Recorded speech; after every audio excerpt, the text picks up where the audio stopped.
Un saludo al misionero Miguel Bermúdez intasho kuri Marín, misiyoneri Miguel allá en Bermúdez Monterrey, Marín hariya muri Monterrey Nuevo León, México, muri Nuevo en la León, congregación que Mexique, pastorea mu Reverendo ikoraniro rirongowe na Epifanio Revera López. Epifanio Que Lopez. Dios lo bendiga grandemente. Mana imuhezagire A nuestro cyane, hermano Miguel Bermúdez ihezagire mwene Marín data y Miguel a todos los Bermúdez hermanos Marín allá na bene y data todos los bose que bari nos están hariya, viendo a través del namwe mwese satélite muri ko Amazonas. muratubona biciye ku cyogajuru internet. Amazonas cyangwa kuri Hoy, domingo internet 16 de abril umunsi w'Imana 16 de este z'ukwa kane uyu mwaka w'ibihumbi 2023, Y a todos los presentes también. namwe mwese abari Que ngaha Dios muri iki les kibanza bendiga Imana grandemente. ibahezagire cyane. Para hoy tenemos el tema Uyu munsi dufite ikigwa el viento recio umuyaga del mwinshi oriente, uhuhuta uvuye iburasirazuba, predicado el 28 bavuzwe de junio 28 z'ukwa del gatandatu mu 97 1997.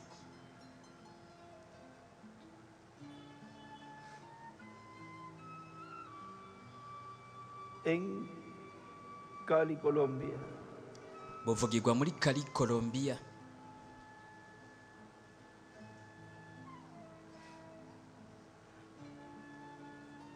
Él usó la escritura de Éxodo yakoresheje icyanditswe cyo mu capítulo kuvayo 14, ikigabane cya 14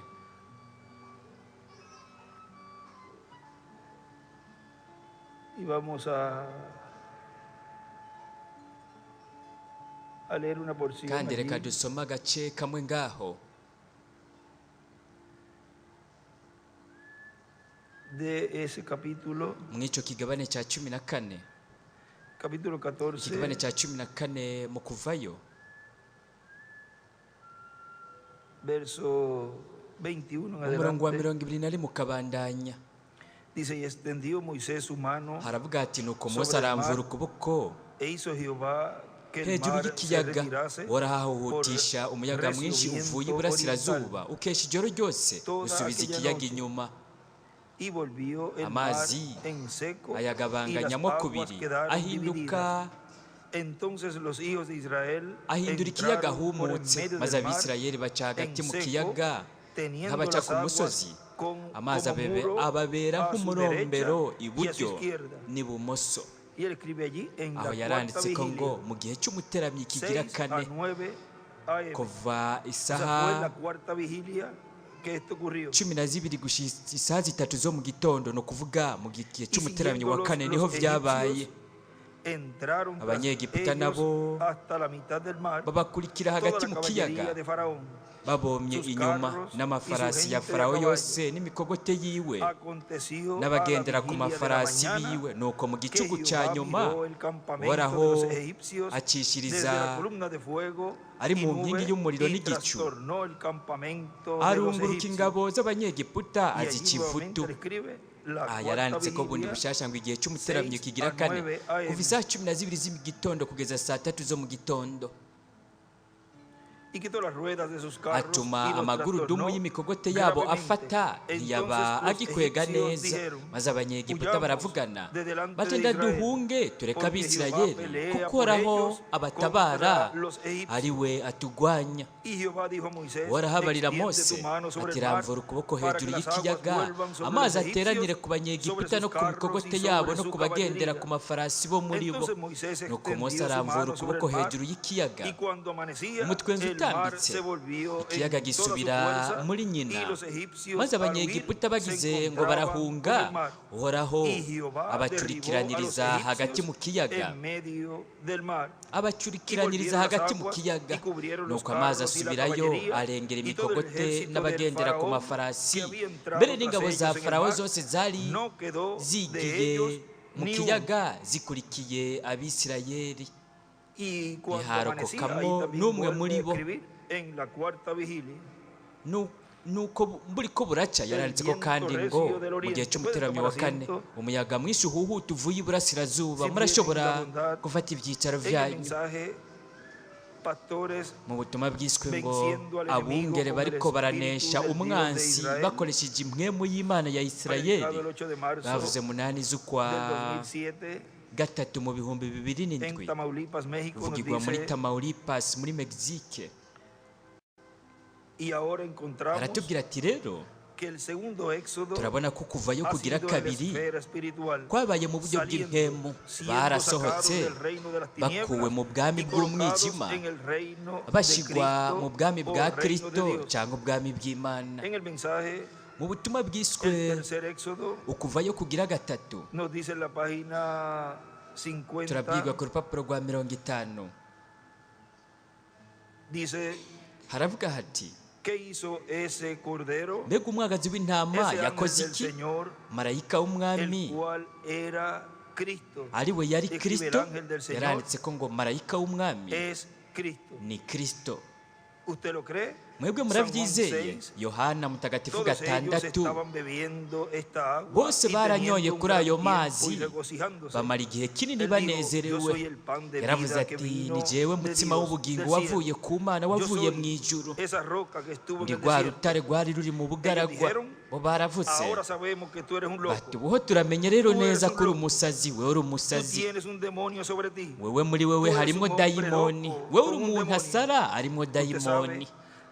Mwebwe murazi abantu impemu irabaza ko rimwe rimwe bakaba abantu bagaragara ko basenga cyane mu by'idini.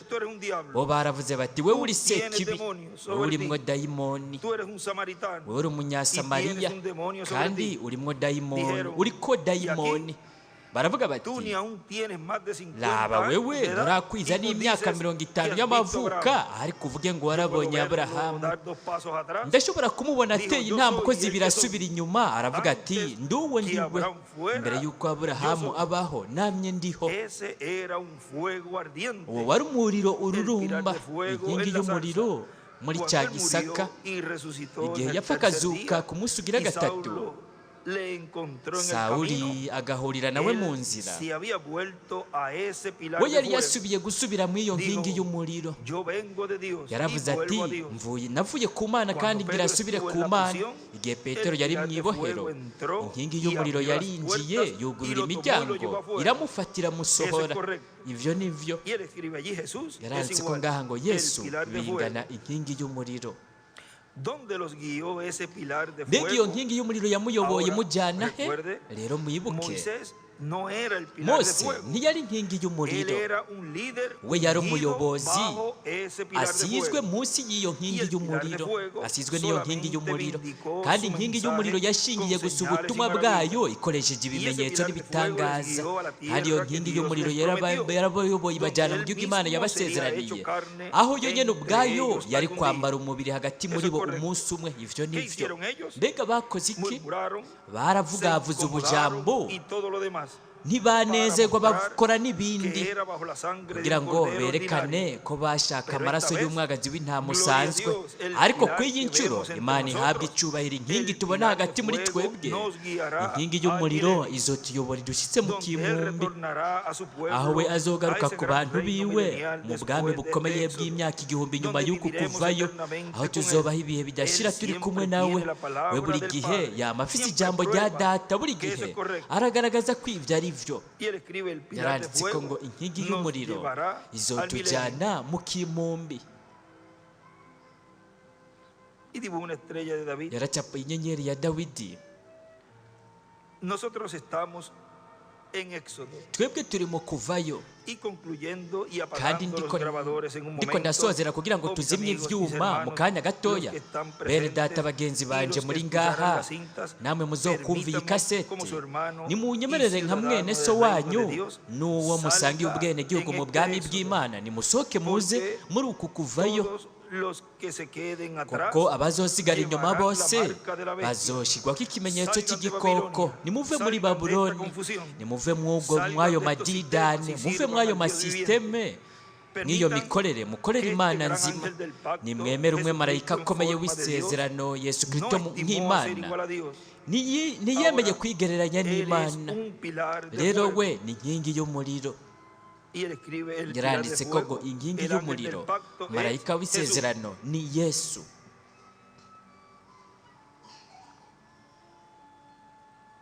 Y escribe, salgan yaranditse ko en ngo este tercer éxodo. nimusohoke muri uku kuvayo kugira Él es gatatu. un pilar de fuego We ni inkingi en la y'umuriro misma forma muri bwa en buryo que era nyene allá atrás, nk'uko yari ari hariya trayendo kera, ese primer éxodo, ariko arazana ariko arakora kwa kuvayo kwa mbere, ariko arakora no kuvayo kwa kabiri. Kandi ngaha ni hari mu kuvayo kugira gatatu. Ukuvayo kwa mbere aho yakoze iki? coloca número uno, yaranditse primer ko ngo éxodo, rimwe ¿qué kuvayo hizo kwa él? mbere, mbega yakoze Les iki? sacó de una tierra natural Yabakuye mu gihugu a una gisanzwe tierra natural. abajyana mu kindi El gihugu segundo gisanzwe. éxodo, Mu kuvayo escribió, kugira kabiri yaranditse ko ngo kabiri les sacó we de una yarabasohoye condición espiritual abakura mu mibereho yo mu buryo bautismo bw'imwemu espiritual abajyana del mu Espíritu mubatizo wa mwemu babatizwa na mwemu yera. Yaranditse ko ngo gatatu. Él está Ubu naho trayéndolos de un we ariko arabakura mu bautismo mubatizo wo mu del buryo Espíritu bw'imwemu Santo kubatizwa na mwemu de nuevo yera, a la tierra bundi eternal bushasha del bajyana milenio. mu gihugu gihoraho Y el gran mu nganji porvenir. y'imyaka igihumbi muri kazoza El mismo gakomeye, pilar de fuego ya nkingi nyene por el y'umuriro, mismo sistema biciye muri ungido. bwa buryo nyene bwo biciye mu Un musigwa. profeta.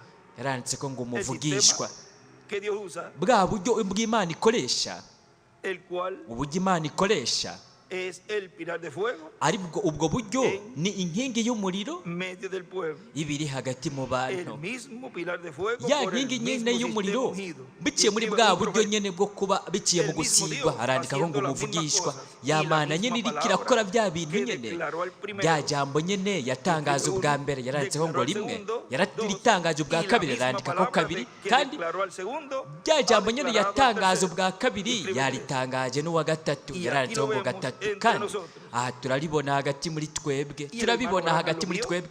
Kandi na mwidata Branamu hablándole a alguien más arriba. yarayibonye iriko en la iravugisha visión de uwundi la carne. muntu yari haruguru mu Estaba iyerekwa hablando de alguien. ry'ihema, yariko iravugisha uwundi muntu. Esa columna de fuego. Iyo nkingi y'umuriro, Salgan fuera. nimusohoke Oh, muje hanze. salga Oh, de este caos. nimusohoke Venga muve ante muri Dios. ako kaga, Venga muze a kuri este iyi Dios Mana, viviente. muze kuri iyi Venga la Mana palabra. nzima, muze ku Y la ijambo. palabra fue hecha carne Kandi y ijambo habitó entre ryarambaye nosotros. umubiri riba hagati muri Y ahora Él twebwe. está en nuestra carne, Rero ubu habitando entre riri mu nosotros. mubiri wacu, ribaye hagati muri Salga twebwe. y sirva al Nimusohoke Dios viviente, mugende gukorera mientras Imana nzima inclinamos nuestras cabezas. mu gihe twunamitse imitwe yacu. Dios en carne. Yaranditse ko ngo Imana mu mubiri. Sigue diciendo Arabandanya en avuga este mensaje ati que estamos leyendo de mu nuestro butumwa hermano twari ko William, turasoma bwavuzwe na mwene luego data William, el tercer éxodo ati hanyuma ukuvayo kugira tiene unos gatatu cuantos aspectos. Por kurimwo ejemplo, ibintu el nka tercer bingahe, éxodo nk'akarorero cubre ukuvayo kwa el ser gatatu libertados, kurimwo el salir ukurokogwa, victoriosos, ugusohoka salir twanesheje, del Egipto ukuva muri denominacional Egiputa y ser y'amadini colocados en la etapa de la edad tugashyirwa del mu reino, ntambuko y'igihe que es la edad cy'ubwami, de la piedra angular. aricyo gihe cy'ubuye rikomeza Y la parte imfuruka. física Kandi igice será gifatika siendo sacados del reino kuzoba ari terrenal, ugukugwa mu del bwami bwo reino ku de los isi, gentiles. ubwami Los que bw'abanyamahanga, estén en ese reino abari muri que ubwo cubre bwami toda la tierra. ari bwo Y bwanje isi también, yose. siendo libertados, Byongeye kandi nos tuzoba muestra que turonse eso nos ukwidegemvya, habla de que ivyo seremos libertados bitubwira ko de la tuzoronka esfera física ukwidegemvya terrenal, mu buryo bufatika que ngaha está ku isi. controlada por el reino de las Iyi si tinieblas igenzuwe y n'ubwami llevados al bw'umwijima, reino de Dios. duheze Reino tujyanwe mu de bwami Cristo, bw'Imana, ubwami bwa lo cual Kristo. nos habla de una Ivyo transformación bitubwira para los que uguhindurwa vivimos kuri y de twebwe una abariho turi resurrección bazima, en cuerpos eternos n'ukuzuka de los bazukiye mu muertos en mibiri Cristo. ihoraho ku bapfiriye Y muri así, Kristo. físicamente Gutyo rero mu buryo entraremos bufatika al reino de Dios, tuzokwinjira mu al reino nganji de Cristo. y'Imana, mu bwami Y por bwa consiguiente, Kristo. Mu yandi iremos majambo, con Cristo a la cena de tuzojyanwa na las Kristo mu bodas mazimano del y'ubukwe Cordero. bw'umwagazi w'intama. Luego Hanyuma, regresaremos a la tierra tuzogaruka ku para isi el establecimiento del reino de kugira ngo Cristo, himikwe ubwami que bwa es el Kristo, reino de Dios, aribwo bwami lo cual será bw'Imana. la restauración del Ubwo reino de bwami David kuzoba ari ukugarurwa en esta kw'inganji ya tierra, Dawidi kuri iyi en si. esta tierra, tan Kuri iyi si simple como eso. bisanzwe cyane nk'uko. En el primer éxodo Rero mu kuvayo y kwa para el mbere primer éxodo no mu hubo kuvayo, una lucha. kubwo kuvayo kwa mbere harabayeho urugamba. Mu kuvayo kwa kabiri naho nyene, no mu kuvayo kugira gatatu hazobaho urugamba, agafyondo. Ariko nimba hariya mu kuvayo kwa mbere nimba ihanga ryararonse intsinzi, Imana yarahaye intsinzi abantu bari bahagarariwe na mpwemu w'Imana ari wabarongoye, agaragariye muri Mose. Nimurabe muri uku kuvayo kwa mbere en la página ku rupapuro 164 rw'ijana del libro Adoptados, mu gitabo cyitwa ngo abarazwe mu mwuzuro, ku rupapuro rw'ijana 64 na mirongo dice, itandatu na kane Moisés, aravuga ati siendo un tipo de Cristo, mose kubera ko yashushanya kristo dirigió los hijos a la tierra yarayoboye prometida. abana bashikana bajya mu Entonces, gihugu Moisés cy'isezerano. mose no rero metió a los hijos en la ntiyinjije tierra abo prometida. bana mu gihugu cy'isezerano. Josué metió a la yosuwa gente niwe y yinjije dividió abantu la tierra. araheza arabagabanganiriza Jesús pagó el ubutaka. precio, yesu yararishe los ikiguzi, dividió al Espíritu Santo. yarabajaganishije kuri mwemu Uno yera. los sacó murabona umwe y otro yarabasohoye los introdujo. uwundi nawe arabinjiza. Jesús los llevó yesu hasta yarabajyanye el momento kugeza mu en mwanya donde iban a recibir el Espíritu aho bari Santo. kuronka mwemu ¿Y a quién yera. le dio las llaves? A Pedro. none ninde yahaye imfunguzo? Uno lo sacó petero. y umwe otro yarabasohoye los introdujo. uwundi nawe arabinjiza. Él posicionalmente puso la iglesia kandi en we mu orden. kibanza cyiwe yarashyize A cada ishengero hombre ku lo rutonde. llenó con su umuntu wese presencia de yaramwujuje su ser. ukugaragara Venga lo que me k'ubuzima refiero. bwiwe. murabona icyo ndiko Todo en ndaganisha Cristo ko Jesús, como bose Dios muri kristo predestinó yesu esto nk'uko para el llamamiento nk'uko imana de este yabitoranije evangelio.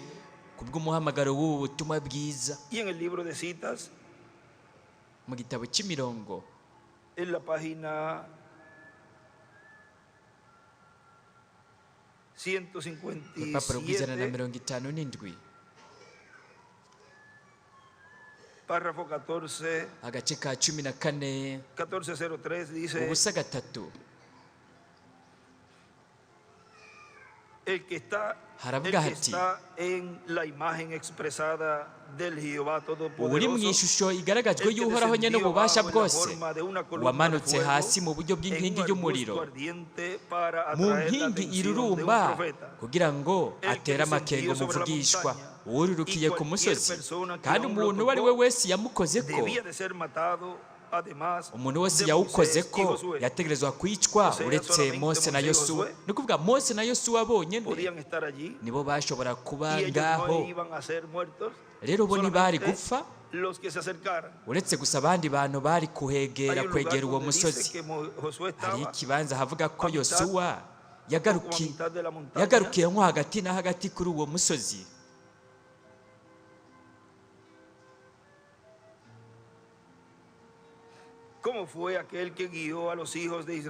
byagenze gute ku wayoboye abana ba Isirayeli mu bugaragwa mu rugendo rwabo? ibyo byashushanya abantu bahamagagwa bagasohoka uyu munsi. yaranditse ko ngo ishengero Isirayeli bingana ishengero, Isirayeli bingana ishengero. Kristo ni ishusho y'Imana. yaranditse ko kandi ngo ukuvayo kugira gatatu, arandika ko ngo mose yosuwa.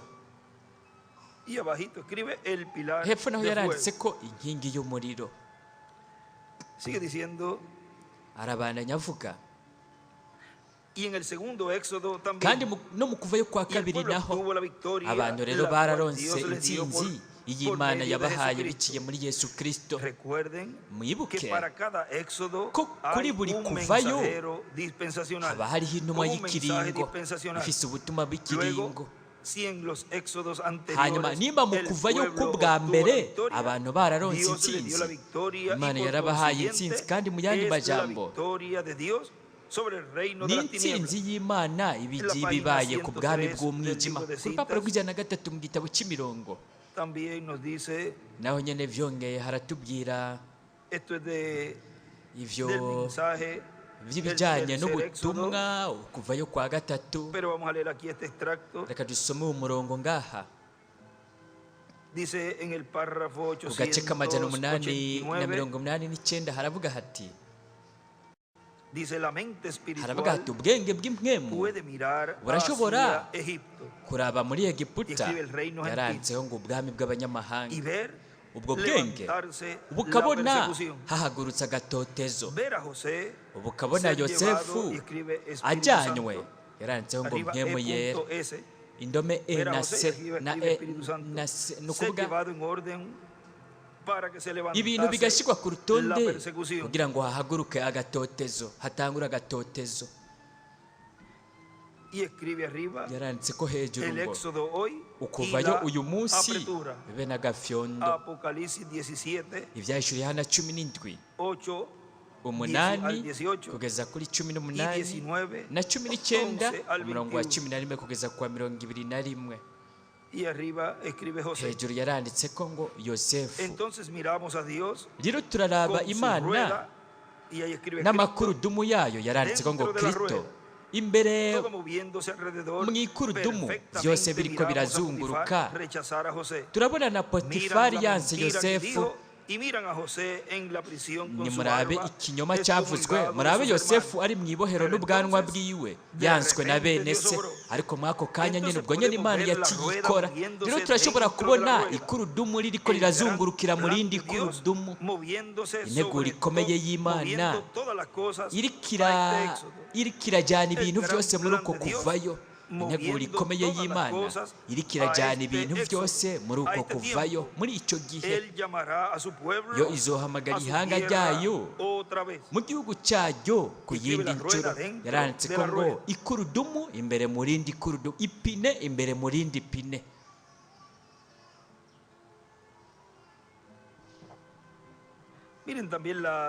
Nimurabe kandi ku majana 891 ku rupapuro nyene rw'103 muri ubu butumwa bwitwa ngo ukuvayo kugira gatatu. Aravuga ati kandi kugabitanya kw'idini ry'Abamori. Yaranditse ko ngo Abamori bingana amadini, idini ariryo ryiyise ishengero mu gihe kinini cyane, kugeza aho kugabitana kwaryo kugeza ubu hageze aho kuzura. Uyu munsi haraje ukuvayo, aho Imana izokwigisha ngo ubu ninde n'uriya ninde, aho ishengero mugeni rya Yesu Kristo rizoja mu kuvayo mu gihugu cy'isezerano. Yaranditse ko ngo ukuvayo ko kugana mu gihugu cy'isezerano.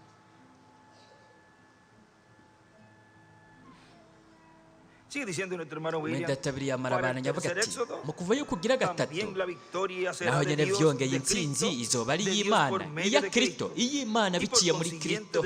Rero mu yandi majambo izoba ari intsinzi y'ihanga ry'Imana. Mu yandi majambo hazoba intumwa y'ikiringo n'abakozi b'Imana bazoba bunze ubumwe n'iyo ntumwa, bariko barakora mu mugambi w'uko kuvayo kwa gatatu, ariko kuzozana intsinzi ikomeye mu rukundo rw'Imana, kuzozana izuka ry'abapfiriye muri Kristo hamwe no guhindurwa kwa twebwe abakiriho turi bazima. Izo ntambara zose aho Imana yagiye irabigiramwo uruhara igaha intsinzi abantu n'intumwa yabiri imbere y'abo bantu b'Imana, ivyo vyabaye ishusho n'urugero byashushanije ibizoba biriko biraba mu iki gihe cya nyuma. Kandi mbega intsinzi izoba iyande? Izoba iy'Imana n'ihanga ryayo, bari kumwe n'abakozi b'Imana bazoba bari imbere y'ihanga ry'Imana ku munsi w'iherezo, mu gihe bagenewe ari cyo gihe cy'ibuye rikomeza imfuruka, kandi bazoba bari nk'uko gusobekerana kw'ibiringo. Nuko rero hazoba habungere, bazoba bariko baranesha umwansi bamuneshesheje impwemu y'Imana ya Isirayeli, izoba igaragariye hagati mu ishengero ryayo ku munsi w'iherezo, kandi bazoba bafise intumwa yabo yo ku munsi w'iherezo. Iyo ntumwa, abo bakozi b'Imana bazoba bariko baranesha umwansi, iyo ntumwa bazoyimenya, bazomenya intumwa Imana ifise yo ku munsi w'iherezo. Bari kumwe n'iyo ntumwa bazoba bariko baranesha umwansi Antikristo, ari azogerageza guhonya abatorwe b'Imana, azogerageza guhonya kuzimanganya ishengero, azogerageza guhonya ishengero mugeni rya Yesu Kristo, kandi azogerageza no guhonya n'abayuda nabo.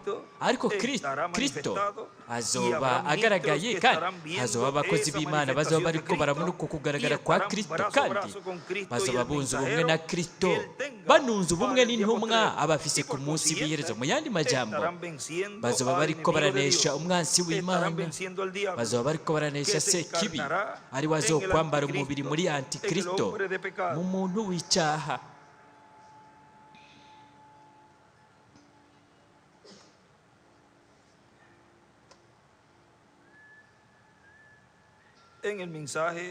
Mu butumwa bwiswe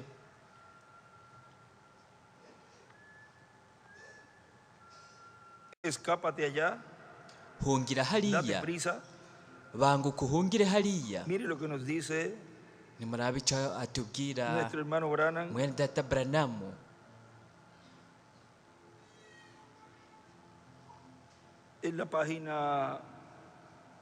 11. ku rupapuro rwa 11 Hay otro lugar aquí, pero vamos a la harimo página n'ikindi 11. kibanza, ariko reka turabe ku rupapuro rwa 11 ukabandanya. Haravuga hati, Me gusta mucho esa parábola de las vírgenes. ndanezerezwa cyane Ustedes recuerdan las viejas n'uyu lámparas de mugani aceite que solíamos tener. w'inkumi. No tuvimos Mwebwe luz muribuka eléctrica amatara ya hasta kera, hace poco tiempo. twaronse umuyaga nkuba vuba El aceite cyane. estaba en el fondo de la nimwibuke lámpara amavuta y había y'abari una imbere mecha mu que lo ikoroboyi llevaba hacia la mu parte itara, superior. haba hariho rero Esa urutambi mecha era ruyaduza hecha hejuru. de un material urwo especial rutambi rwaba rukozwe para mu que el kintu fuego kidasanzwe encendiera un kugira ngo extremo de umuriro esa mecha. uturire agasunwa No k'ubwo podían rutambi. ponerle un tubo para que lo hiciera.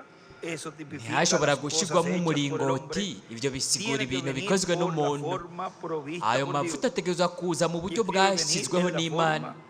yaranditseho ngo akaza mu buryo bwagenywe n'Imana. La mecha es la urutambi fe.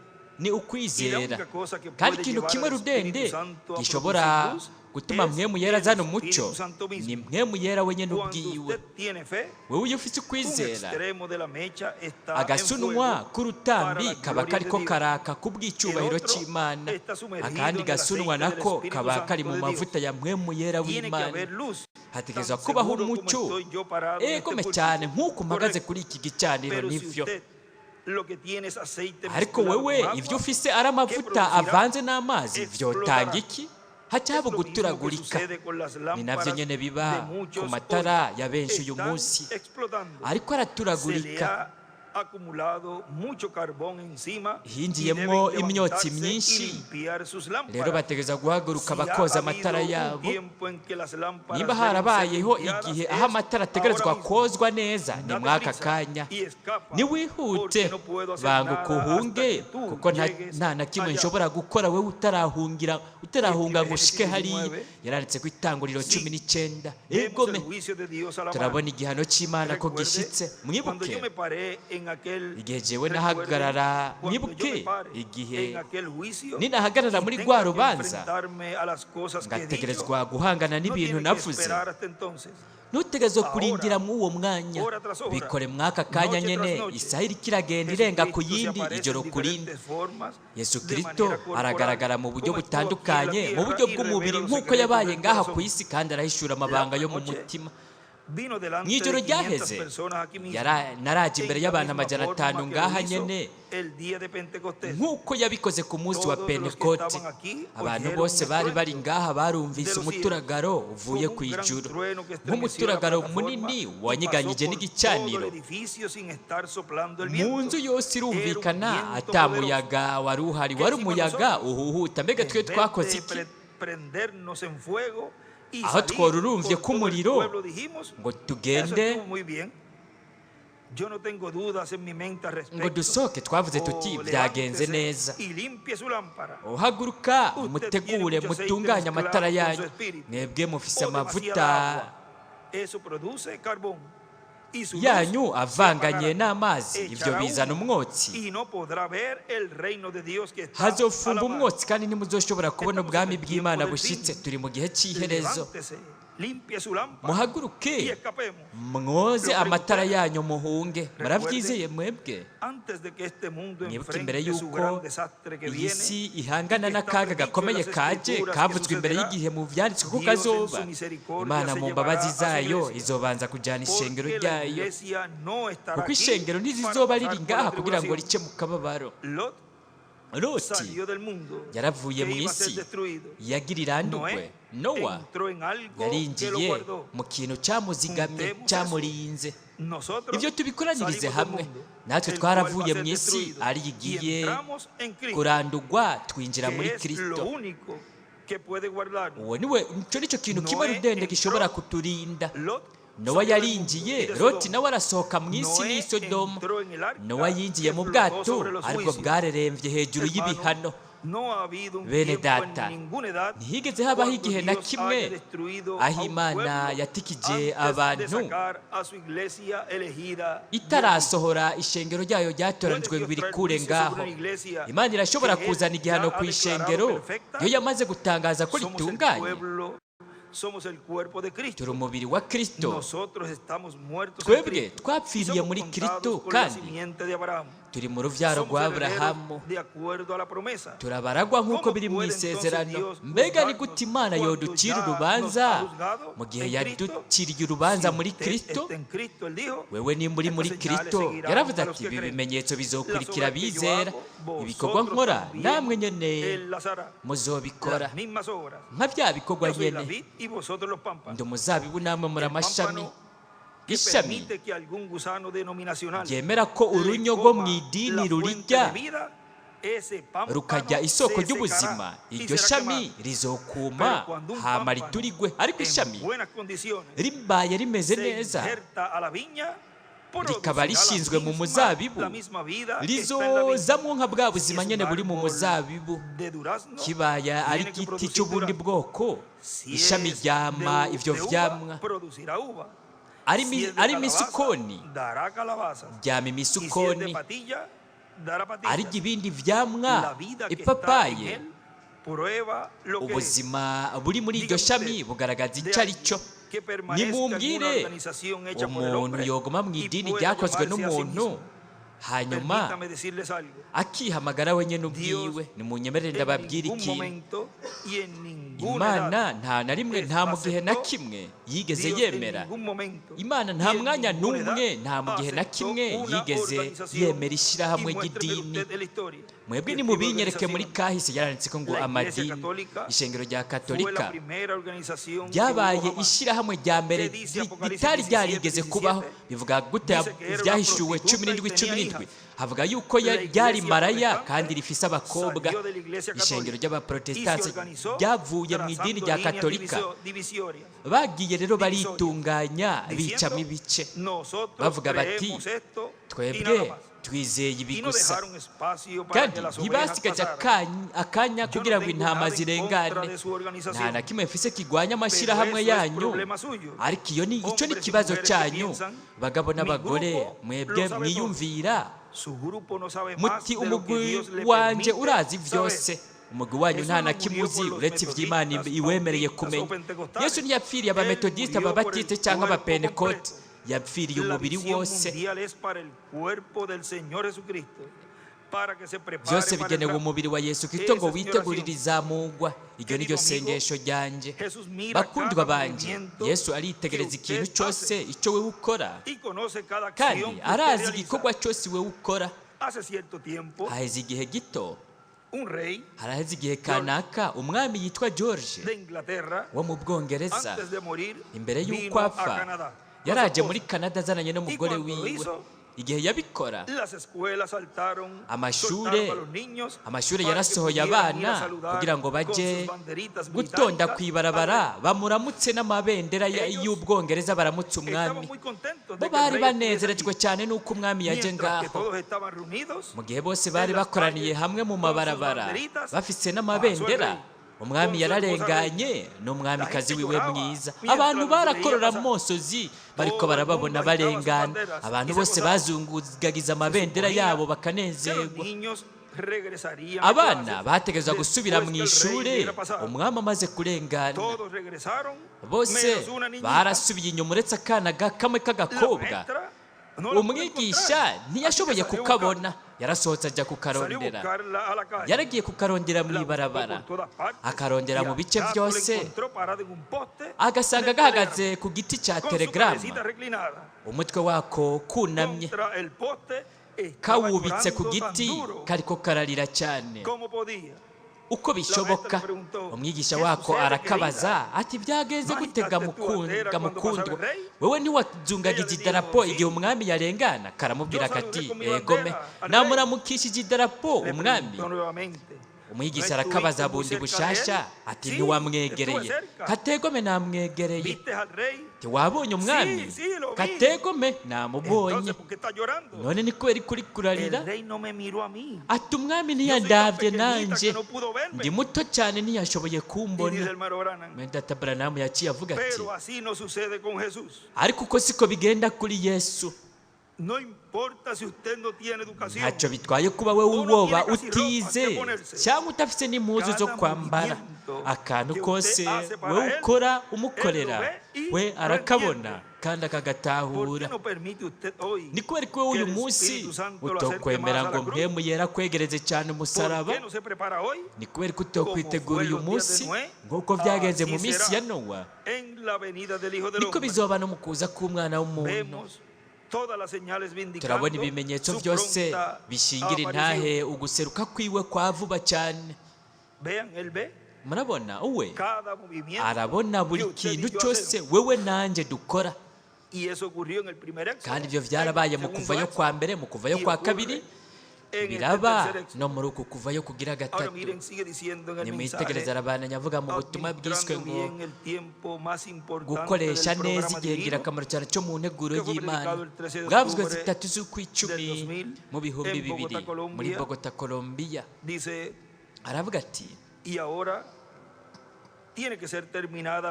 rero hategerezwa kurangizwa ukubakwa kw'ishengero rya Yesu Kristo, ukuremwa kw'ishengero rya Yesu Kristo, kuko aho niho bashigwa abana b'abahungu n'abakobwa b'Imana uva mu gihe ujya mu kindi. Icyo nicyo gituma Kristo atarazana ibihano by'akababaro gakomeye, kandi icyo nicyo gituma byongeye hatarashyitswa kwa guturika gukomeye kuri Amerika ya ruguru, aho Revera William Branham igihe yumva uko guturika yaritegereje araba inyuma. Icyo yabonye ibivungivungi n'intumuka n'umwotsi muri Amerika ya ruguru.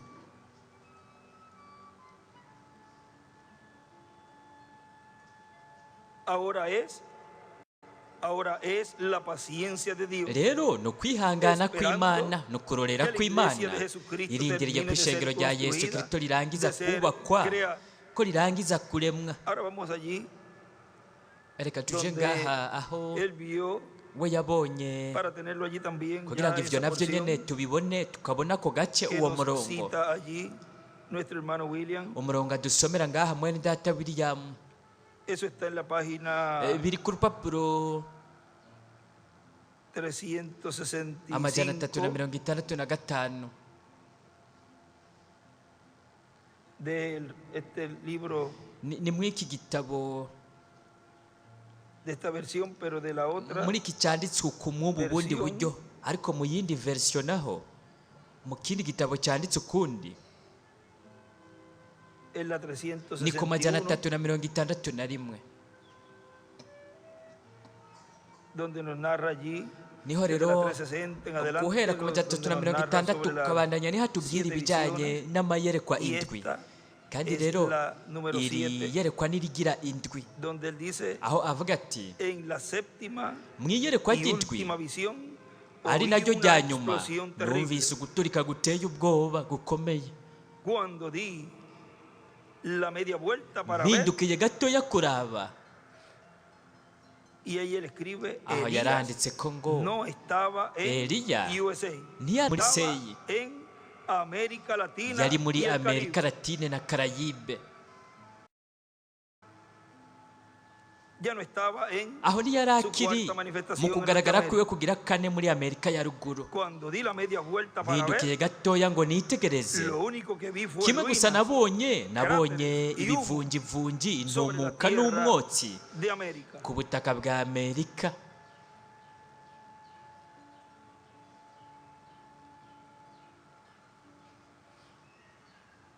Ahora sigue diciendo aquí, aha rero arabandanya avuga en ati ningún momento nta mwanya el reverendo n'umwe William Branham falló, aho Revera William Branham yigeze ananigwa sino que ha sido yihenda, la intervención de ahubwo Dios extendiendo n'Imana yabigizemo uruhara, iriko iragura imbabazi zayo no kwihangana kuri twebwe. en el mensaje unánime mu butumwa juntos en el bwiswe ngo aposento alto, duhuje umutima n'inama mu cyumba cyo hejuru, bwavuzwe indwi z'ukwa gatandatu mu 1987 muri Calle Puerto Rico. Aravuga ati ahora vean ustedes que 10 días rero después murabona ko inyuma y'iminsi que el Señor 10 ascendió al cielo, umwami yaduze mu ijuru, llegaba el día 50, hari hashyitse umunsi wa que era el día de 50 Pentecostés, wari umunsi wa porque Pentekote, 50 es kuko 50 Pentecostés. ni Pentekote. Pero los discípulos ariko no abigishwa sabían cuándo iba a ntibari llegar el bazi Espíritu Santo. igihe mwemu yera yari Mientras gushikira, tanto, mu gihe bari bakirindiriye, bo bari bari mu cyumba cyo hejuru basenga, bari bahuje umutima n'inama. Ni ukuvuga bari bafise ibyiyumviro bimwe, uburyo bumwe bwo kwiyumvira, ugusobanukirwa kumwe ku bijyanye n'ibintu by'Imana, kandi bariko barashyira ku rutonde ibintu byose barindiriye mu cyumba cyo hejuru, barorereye isezerano rya data iryo Yesu yavuze ko yari kubarungikira iminsi 10 mu cyumba cyo hejuru. Nimwitegereze mu butumwa bwitwa Imana y'iki gihe gihumanye kigoramye, ku rupapuro rwa 33 aravuga ati, murabona Imana irarindiriye kugeza aho ukugabitanya kw'abo bamori bagezweho, aho gushitswa. Ntimuhagarike umutima, izoba ifise Mose wayo ateguwe mw'icyo gihe. Hazobaho kuvayo umunsi umwe ko kujya mu gihugu cy'isezerano. Hazobaho umumose azoza ahagarara abana basohore, azosubiza ukwizera kw'abavyeyi ku kwa base. Azoza umunsi umwe, wowe uzovuga uti nimurabe ingene turiko turatera imbere. Yegome cyane, ukugabitanya kw'abamori kugeza n'ubu ntikuruzura. Azoza umunsi umwe, reka bisambure bonyene ubwabo.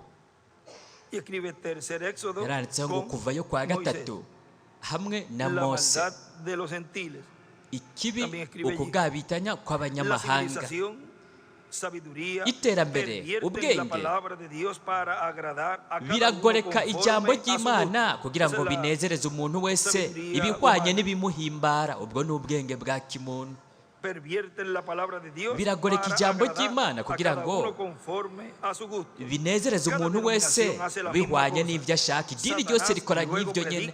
Satani hanyuma arigisha ubutumwa bwiwe bw'ubwenge ku ishengero ryiwe bwite. Hariho ubwoko bubiri bw'abantu, nibwo buvugwa mu isezerano rishasha.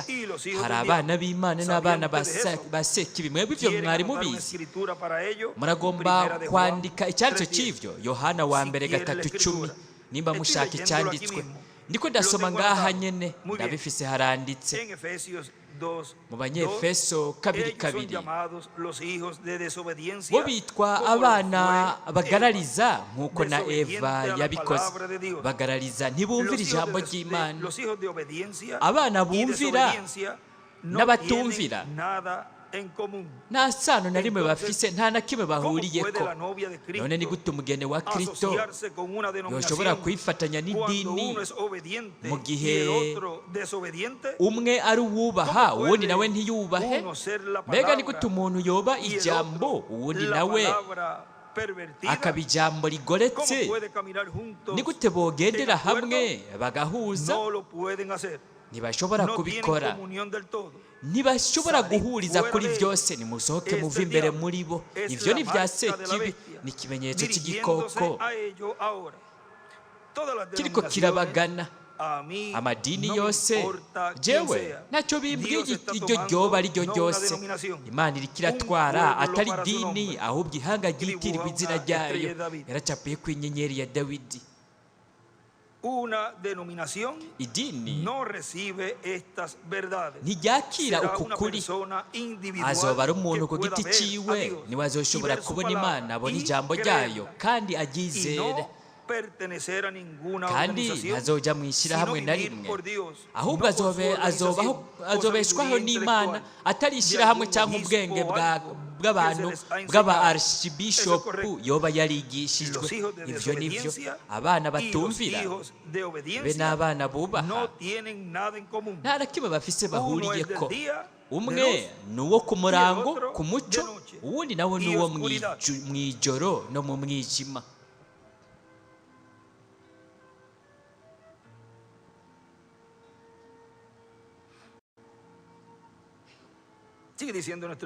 Mwenda tabiri yamarabana nyavuga ati, ibi bintu byose muri iki gihe cyacu bishushanya agahe gatoya, aho byose biba byashizwe ku rutonde kugira ngo twakire isezerano rijanye n'iki gihe cyacu. Nimurabe mu gitabo cy'imirongo ku rupapuro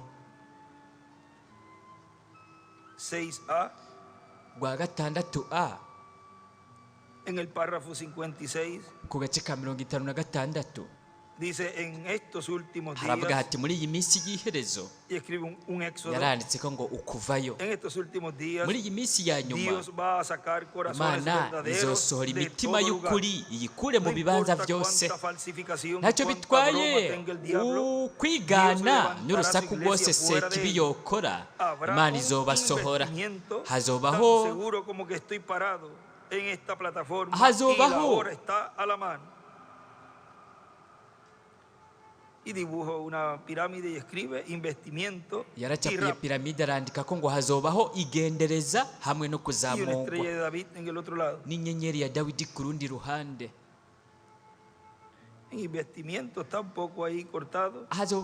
Pero abajo se ven las letras ukwambikwa de la byaracacutse palabra investimiento ariko harabonamwo ayo y majambo y'iryo jambo yitwa ngo Dice ukwambikwa no aquellos, sigue kuzamurwa diciendo, aquellos aravuga que la ati recibieron su mensaje. Tenían abamwakiriye bakiriye un mensaje. ubutumwa bwiwe Y yari con afise ese ubutumwa mensaje muri ubwo caminaron hacia el butumwa aposento alto. bagiye bagana mu cyumba Eran cyo las hejuru personas que tenían el mensaje bari de la abantu bari primera bafise venida del ubutumwa Hijo bwo del kuza Hombre. kwa mbere k'umwana Las w'umuntu religiones no lo amadini tenían. ntiyari Por lo abufise tanto, el Espíritu de Dios rero no podía mpwemu caer w'imana sobre ellos ntiyari gushobora el día de kumanukira kuri bo Pentecostés. ku munsi wa Solo pentekoti sobre aquellos que tenían el yorurukira kuri mensaje abo bonyine de bari una bafise nueva ubutumwa dispensación. bw'ikiringo El gishasha mensaje de la segunda ubutumwa dispensación, bw'ikiringo el kigira mensaje kabiri de la primera ubutumwa venida bw'ukuza del kwa mbere Mesías, kwa del Hijo mesiya del Hombre. umwana w'umuntu En el mensaje, mu butumwa bwiswe ¿cuál es la atracción en el monte? n'ukuhe gukwegwa kuri ku musozi Nos dice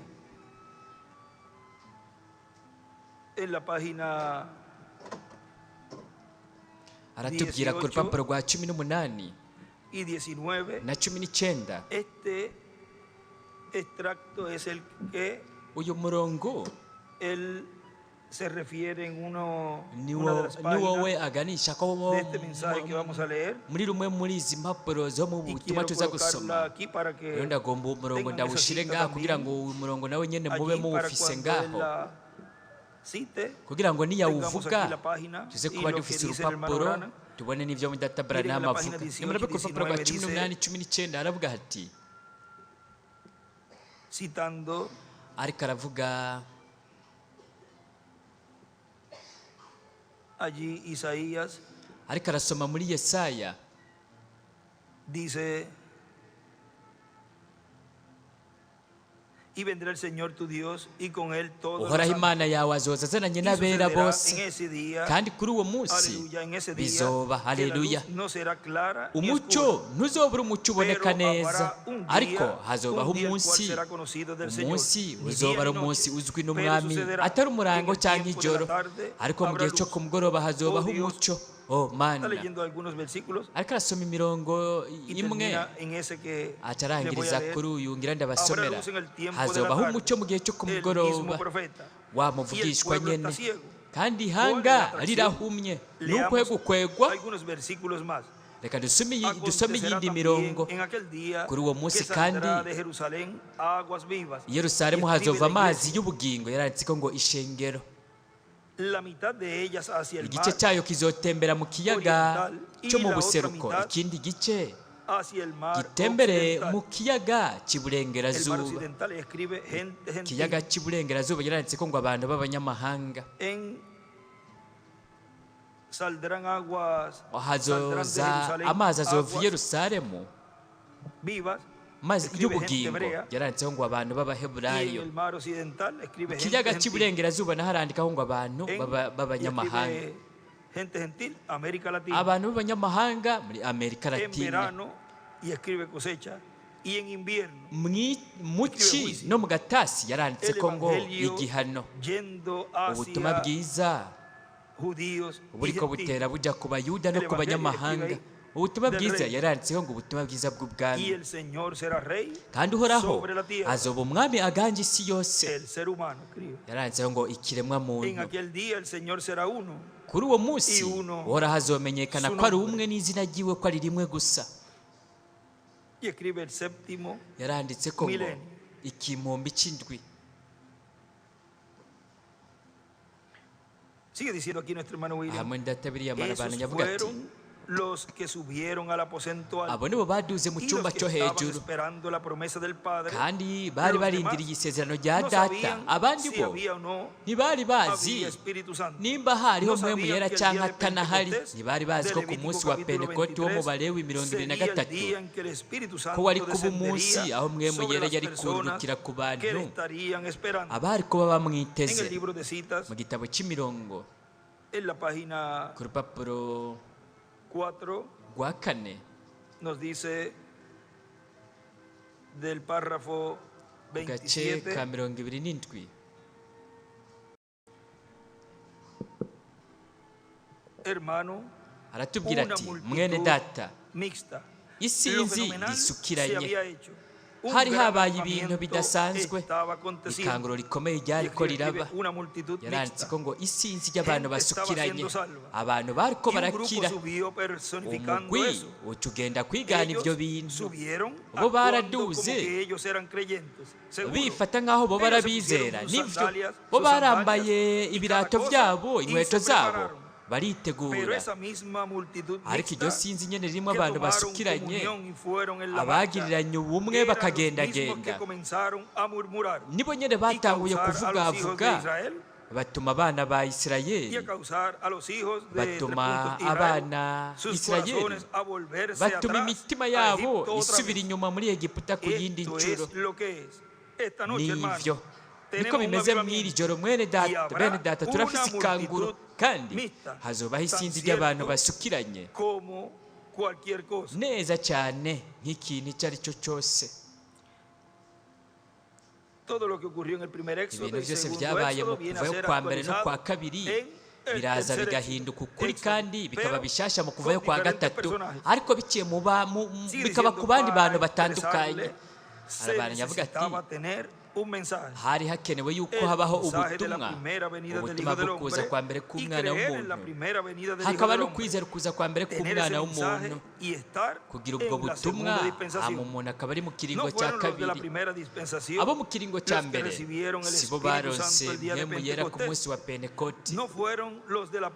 Abo mu kiringo cya mbere sibo baduze mu cyumba cyo hejuru, ahubwo ni ba bandi bava mu kiringo cya mbere bakaja mu kiringo cya kabiri. Bava no mu butumwa bw'ibyagezwe baja mu butumwa bw'ubuntu. Bava mu butumwa bwo kuza kwa mbere k'umwana w'umuntu baja mu butumwa bwo kuza kwa mbere k'umwana w'umuntu. Bo bari bamenye ikibanza cyabo mu bwami mu buryo bw'impemu. Bo bari mu gihe cy'ibuye rikomeza imfuruka. Ubu naho tuje ku rupapuro 171 del libro de citas. Mu gitabo cy'imirongo. Esa es de las últimas páginas. Aha ni mu mpapuro za nyuma. Párrafo 15, agace ka 15:31. Dice, haravuga ati la palabra del Señor, ijambo ry'umwami algunas veces ustedes tienen que ponerla mu nshuro zimwe zimwe wowe utegerezwa kurishyira mu kibanza cyaryo nyacyo, canke ntibuba ubugomberero bw'umwami. Yaracapuye inyenyeri ya Dawidi, aho acacapura ko ibuye rikomeza imfuruka n'ibihe by'ishengero, n'akarongo k'umwami kagana mu ibuye rikomeza imfuruka gaciye mu bihe by'ishengero byose. Kandi yaranditse ko ku ruhande ngo akoresheje agakwego k'umwami kagana mu icyo cyanditswe, yandika ko ngo gushyira ijambo mu kibanza cyaryo nyacyo, igihe, ikiringo, intumwa n'ihanga.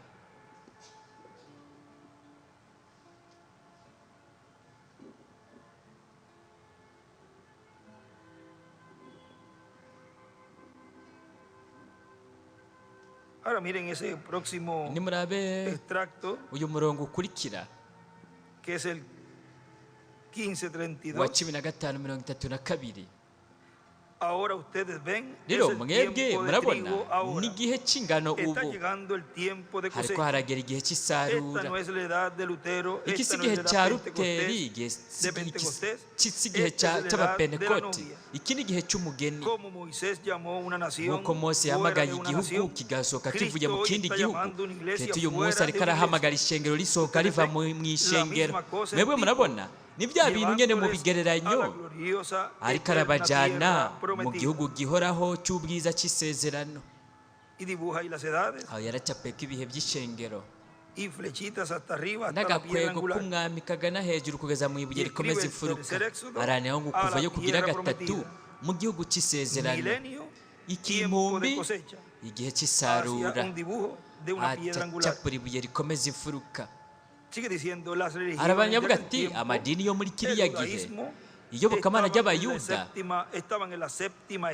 bari bari mu ntambuko y'indwi cyane igihe cy'indwi cy'ishengero ry'abaheburayo.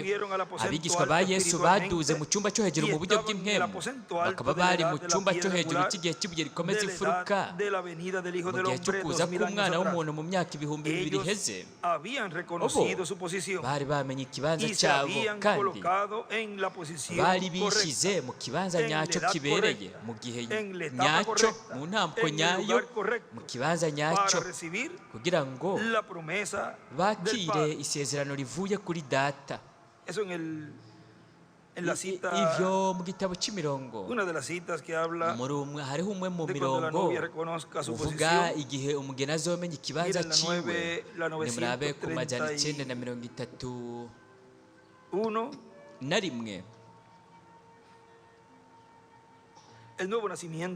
ukuvuka ubwira kabiri ku rupapuro rw'ijana n'indwi, ukuvuka ubwira kabiri ni uguhishurirwa aho Imana ihishurira umuntu iri banga rikomeye. uko ni ukuvuka ubwira kabiri. yaracapuye ibuye rikomeza imfuruka n'agakwego kagana ngaho mu ibuye rikomeza imfuruka.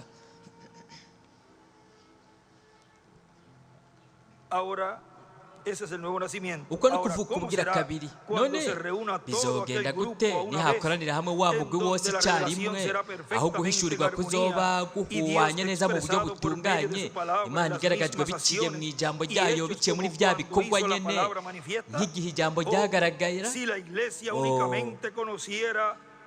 ishengero gusa ese ryomenya ikibanza cyaryo yaciye agira agakwego kagana mu ibuye rikomeza imfuruka mu gice cyo hepfo, agakugana mu ibuye rikomeza imfuruka, no kuvuga mw'icyo kibanza mu ibuye rikomeza imfuruka.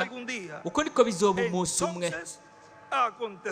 aho rero hazoca habizamugwa, ni ukuvuga iryo ntiryamenye icyo riri.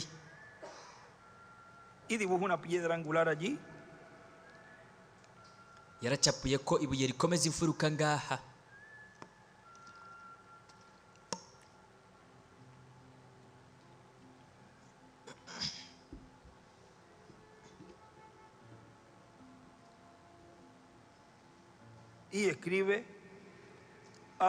yaranditse ko ukuragwa mu mwuzuro.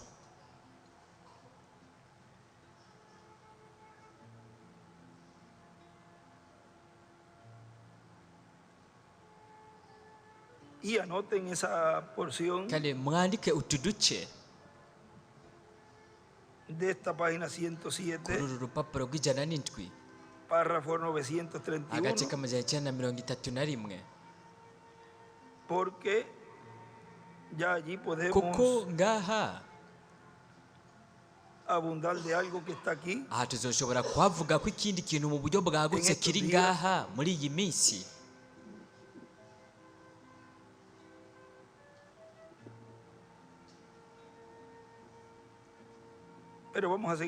ariko reka tubandanye ngaha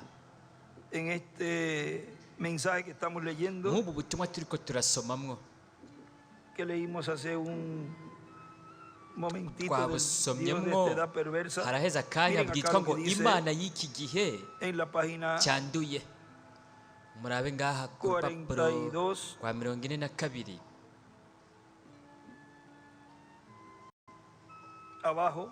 hepfo harakurikiranwa na 43. aravuga ati rero ryo ryarubatse amashengero akomeye, amakoleje, amashure, ijyana abantu ibigisha ibintu byitwa ngo n'iterambere, kandi byarabigishije mu iterambere rigezweho, byabazanye mu rupfu biciye mu bwenge, bibajyana kure y'Imana n'ijambo ryayo. murabona iyo nteguro yose murabitahura agashengero. Abumviririza ku iradiyo murabyumva aho muri n'amakoraniro yanyu, nimuvuge muti amen. Abandi nabo bazomenya aho bahagaze. Iryo shengero ryarabikoze, ni Imana y'iyi si, kandi ryarubatse amakoleji, ryarubatse amakaminuza, ibitaro, amabibliyoteke, amasomero y'ibitabo, n'ibyo bintu byose kugira ngo bifashe umuntu mu kanya gatoya. Ni ibintu bikomeye cyane kugira ngo bibahende bave mu iri jambo. None ibyo byabajyanye he? Ishengero ryose ry'isi yose ryaragiye mu rupfu, kuko Imana yavuze ko izoturira maraya n'abakobwa biwe. Musohoke muve muri ryo hanga ryanje, ntimusangwe ngaho. Muve mu ibyo bintu vuba cyane bishoboka, biciye mu bwenge bwabo bw'abashakashatsi. Bo barashoboye gukora ibyo. Rero murabe, ata jambo ry'Imana, Imana namba ntiyategetse yuko twosohoka tukubaka amashuri, ntiyigeze namba itubwira ko twokubaka ibitaro. Ibyo ni byiza, yegome, ariko namba ntiyatubwiye ko twokubaka amasomero y'ibitabo. Oya ye mushingana, namba yo yaravuze iti nimwigishe ubutumwa bwiza, kandi ubutumwa bwiza buragaragara bukerekana ububasha bwa Mpwemu Yera. Pawulo yaravuze ati ubutumwa bwiza bwaje kuri twebwe atari mu majambo gusa, ariko biciye no mu bigaragazwa na Mpwemu Yera. Pawulo yaravuze ati sinaje kuri mwebwe nzanye amajambo y'imigani y'umunyabwenge kanaka, ariko naje kuri mwebwe mfise ububasha n'ibigaragazwa na Mpwemu Yera, kugira ngo ukwizera kwanyu nikube uko mu by'ubwenge no gutahura k'umuntu wo mu iyi si, ariko beshengeye ku bubasha bw'izuka rya Yesu Kristo, kuko arabayeho kandi ariho, kandi uko yari ari ejo niko ari uyu munsi n'ibihe byose. Imana itwemere kwizera nk'ibyo bintu nyene, kandi Imana ishingira icyo kintu nyene nk'uko yamye izirabikora. Yo irabatandukanya no kubona uguhishurirwa k'ukuri, ikabatandukanya no kwizera kw'ijambo ry'Imana ririko rirahishurwa rishingirwa intaho uyu munsi, kubera amashure yayo, amasomero y'ibitabo, ibitaro n'ibindi n'ibindi. Yo irabatandukanya. Bo bariko baratanga insiguro nk'uko Farawo yabikoze, bagerageza kubafasha ngo barabe insiguro babatandukanya n'insiguro y'ukuri. Ndetse yandikaho ngo insiguro y'ukuri yasezeranywe mu muco wo ku mugoroba ushingiwe intahe. Bariko baragerageza biciye mu bwenge bwabo n'amashure n'abantu bigishijwe cyane n'ibindi n'ibindi, bariko bagerageza kubabuza kubona ibi. Ibyo ari byo byose kugira ngo ntibarabe ibi bintu ngo babone ko ari Yesu Kristo. Ni gute tuzi ko ari Yesu Kristo? We ni ijambo, kandi ni ijambo ry'iki gihe. Yaranditseho ngo Yesu Kristo ni ijambo ry'iki gihe, kandi iki gihe yaravuze ko byari kuzoba muri iki gihe, kandi aha biriko biraba. Murabona, we ariko arakora, bariko barakora ibishoboka kugira ngo bababuze ko mubibona.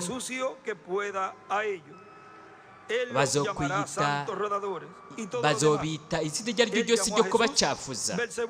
Sekibi yise Yesu Beelzebul, kandi yisenye n'urugo Beelzebul. Mbega abigishwa n'abazobita gute? Nicyo gituma yavuze ati nimba ivyo babikoze ku giti kibisi, mbega bizogenda gute ku giti cyumye? Bagerageza kubabuza ko babona insiguro y'ukuri y'ijambo. Murabona, we ariko arabitangira insiguro avuga ngo bishaka kuvuga ivyo.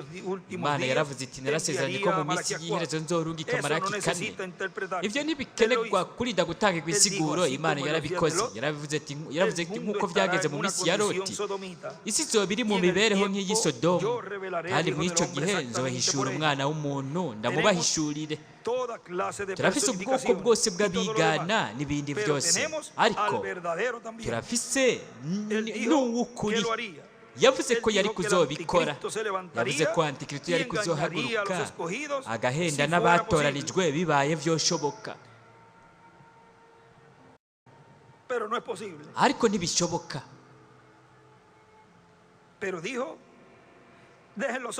Ariko su insensatez yaravuze será ati descubierta. bareke bakurikire Porque ubusazi bwabo La prueba buzogaragara de la palabra kuko lo prueba. ikigaragara Ve, ijambo cuando niryo llegues a esa ribapima palabra, bashyitse muri iryo esto jambo. pasó de este modo.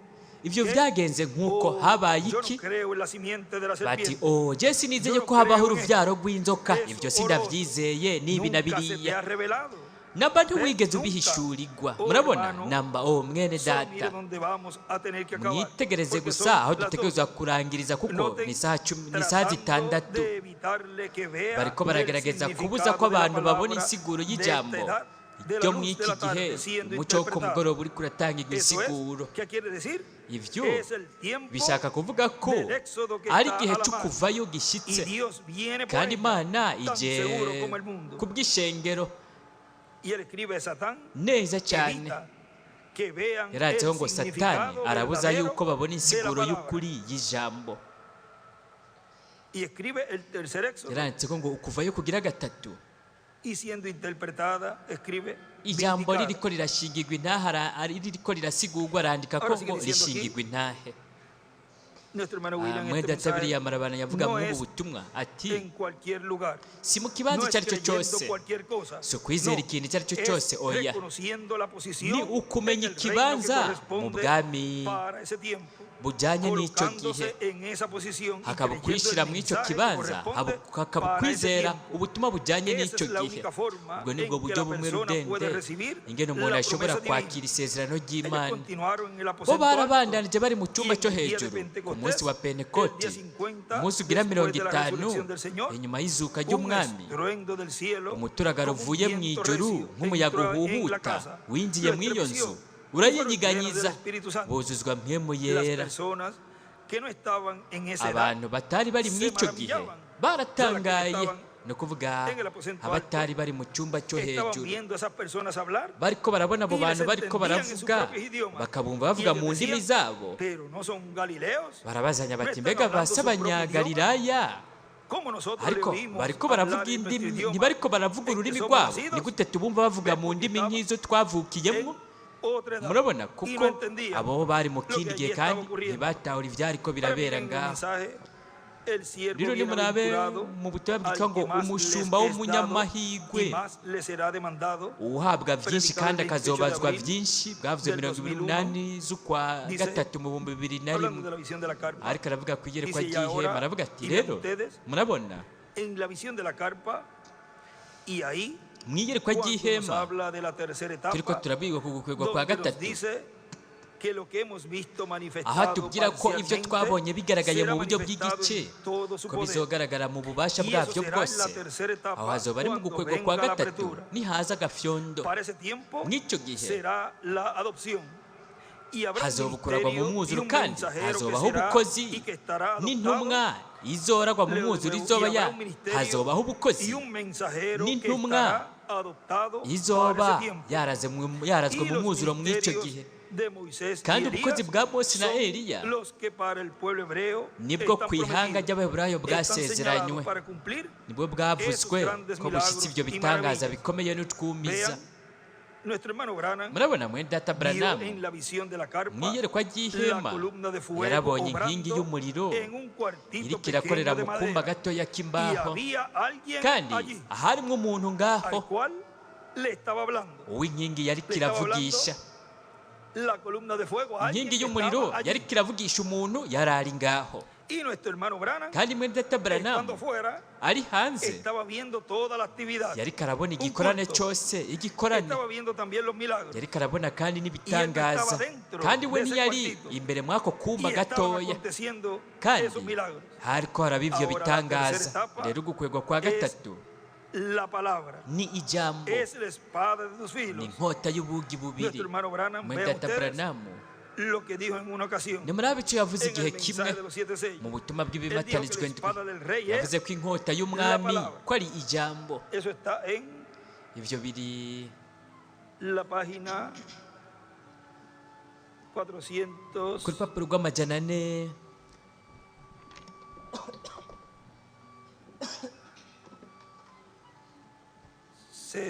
setenta na mirongo irindwi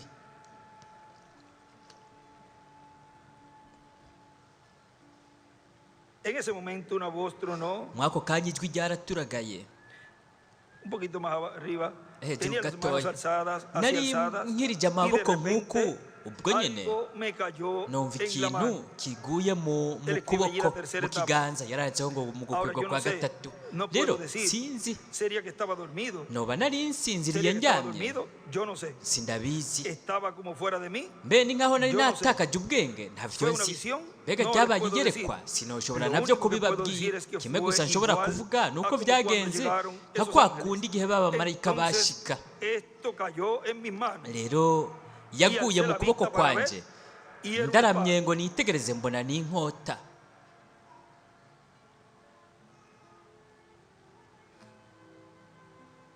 Tenía un puño de marfil yari ifise ikirindi nk'ikiginyo ry'inzovu muy bello cyiza y la cyane guarnición era de oro puro. kandi hariko Y la amashugwe espada ya misma zahabu era como de iyo cromo nkota nayo yari Como ikozwe blanco, nko muri krome pero muy ikozwe brillante. nko mu ifeza ariko y ikayangana tenía un cyane filo tan tremendo. yari ifise ubugi buteye ubwoba cyane Y pensé, naribajije recuerden en Josué capítulo mwibuke 5, muri yosuwa ikigabane cya donde él gatanu vio a ese ángel aho yosuwa yabonye con la umumarayika espada desenvainada. afise inkota ikibibatsi y pensé, eso es naribajije muy hermoso. iyi nkota ni nziza Y me cyane cabía kandi perfectamente yari en la mano. ikwiranye neza n'ikiganza cyanjye Entonces me di cuenta y dije, ndaheza pero ndavuga yo siempre he tenido un temor ariko por buri estas gihe cosas. jewe namye ndi Una umuntu espada. atinya ibintu mwe Pensé, n'ibi ¿qué haré con inkota esto? ndibaza ni mbega En none ese momento una nzoyikoza voz iki tronó por todo el cañón e mu hizo ako rodar las kanya piedras ijwi y dijo, ryaturagaye k'uwo "Esta es musozi la espada wose del rey". riravuga riti ni inkota Entonces y'umwami volví en mí. nja nongera Ahora, si hubiera kugarukana dicho, ubwenge "La espada de un iyo rey", riza kuvuga riti ni entonces inkota sería otra y'umwami cosa. kanaka Pero cyari dijo, kuba ari "La ikindi kintu espada del ariko rey". ryavuze gusa Hay riti un solo ni rey, inkota ese y'umwami Dios. hari umwami umwe Él rudende tiene una sola n'imana espada, yo ifise su palabra, inkota imwe ijambo por la ryayo cual yo vivo. niryo Que Dios me rimbeshejeho ayude a traer su ese santa imana vestidura yonyemerera kwambara imyambaro y con su yayo palabra yera abierta aquí, kandi n'ijambo es ryayo rihishuwe la ngaha palabra. ni ijambo A eso se refería allí, aho yari esa lectura, kwaganisha k'uwo murongo mw'icyo gisomwa que nuestro hermano William allí cyo citó. mudata biriyamu La yavuze espada es, inkota la palabra es, ijambo la espada ni es la inkota palabra. cyangwa inkota ni ijambo vamos a ponernos ya de pie reka duhaguruke para tener así el tema para hoy. kugira ngo dukurikirane viento ikigwa cy'uyu recio munsi umuyaga del mwinshi oriente. uhuhuta uvuye En iburasirazuba este mensaje, muri ubu butumwa Él los dejó de pie we yabaretse Cuando- bahagaze Él lea la escritura allí. asomye Por icyanditswe ahí pueden, mensaje un poquito largo. ubutumwa rero Ya ni cuando burebure vayan leyendo, que Rero, termine la escritura, niyarangiza gusoma ibyanditswe ahí icyanditswe pueden aho sentarse y quedarse murashobora sentaditos. kuza kwicara mucyo Cuando muguma termine de mwicaye leer la escritura, niyarangiza gusoma icyanditswe Y ahí continuar escuchando aho este rero duce mensaje tan tubandanya importante twumviriza donde ubu butumwa contiene ngirakamaro cyane mucha revelación. aribwo burimo guhishurirwa Así que kwinshi rero Inmediatamente con reka mwaka nosotros kanya nyine dusigarane en este tema el viento muri iki recio. kigwa cyitwa ngo umuyaga mwinshi Del Oriente. uhuta uvuye iburasirazuba Apreciado dusigarane hermano n'ubwo twishimira mwene data amigo el inshuti doctor yacu dogiteri William William Soto Soto Santiago. Santiago